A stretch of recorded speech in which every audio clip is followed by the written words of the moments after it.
It's February 20th, 2026, and I think I have a little bit of a bombshell update related to the Milford Women's Wrestling Program and the Miami Township Police Department investigation, which was report 25-3800. So the report, which I got some time ago, was also accompanied by a 23-page document that were investigatory notes. Those were not provided to me, and I got them later. And that in the 23 pages of investigatory notes, I've now cataloged, and it contains references to 14 different interviews. And here's the one thing that's the bombshell, is that an interview that took place on July 29th, 2025, that appears to be with Tony Brothers was mysteriously not recorded. It was not video or audio recorded. There appear to be 3 interviews that were not video or audio recorded. One is one on June 26th that, based on looking at the investigatory notes, appeared to be with a parent and probably a team member. The July 29th interview with one of the 2 suspects, Tony Brothers, was not recorded. Again, not recorded.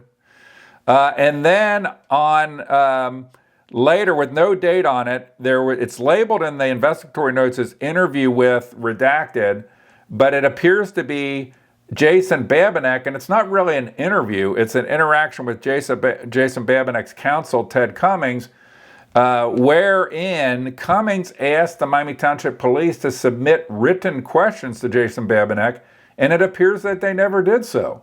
So the bombshells are that out of these 14 items, there were 3 that were not recorded, 14 things labeled as interviews.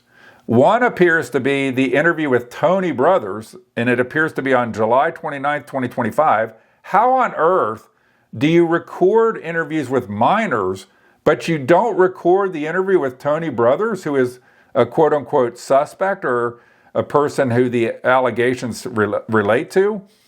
And then how do you not follow through with Jason Babinec when his counsel has informed you that he will potentially entertain written questions in responding to written questions?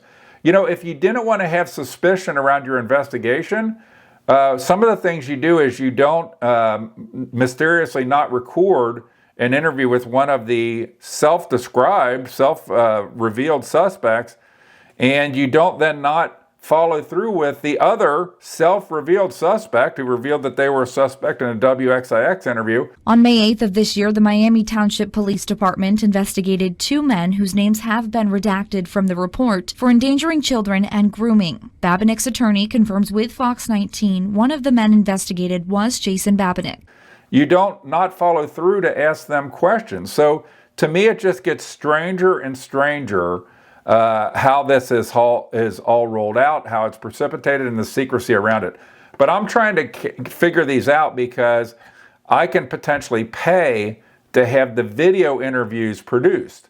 But the key things, the video interview or an interview, any recording of an interview with Tony Brothers, apparently does not exist because they did not record the interview with one of the suspects. And with Jason Babinec, they never followed through with a request from his attorney to have written questions. By the way, another thing that's suspicious about this is that I believe from my investigation that Courtney Walls went first to the Miami Township Police, and then it would appear that they tipped off the school or something, and then Jeannie Berkeley made a report the same day of the things that should have already been reported long ago. So in the report, it kind of conflates it. I'm willing to talk to anybody or interview anybody, but it kind of makes it look like the school reported it when in reality it would appear by my investigation that the school only reported it in response to it being reported by Courtney Walls. But I'm still trying to get records related to this.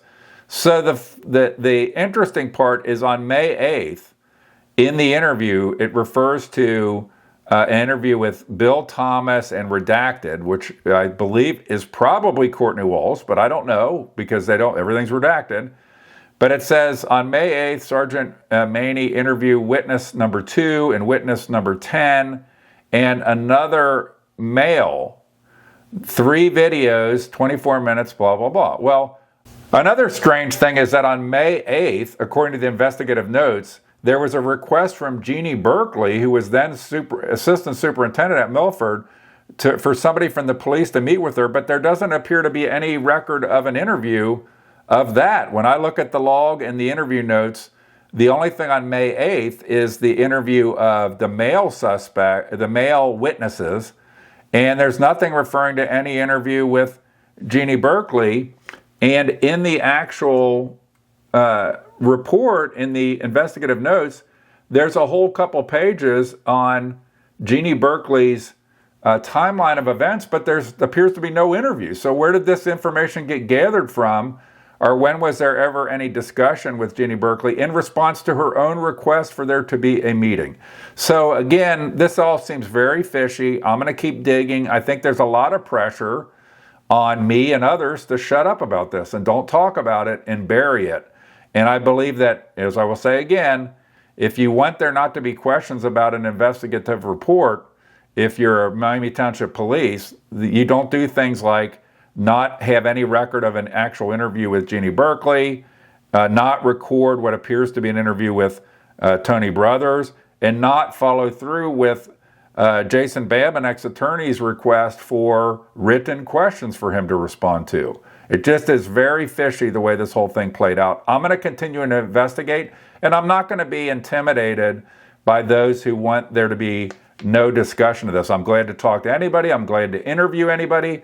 I'm glad for anybody to help me to understand what happened when they were interviewed, when they weren't interviewed. And maybe they had a recording. If Tony Brothers was interviewed on July 29th, as it appears, maybe he made a copy of an interview.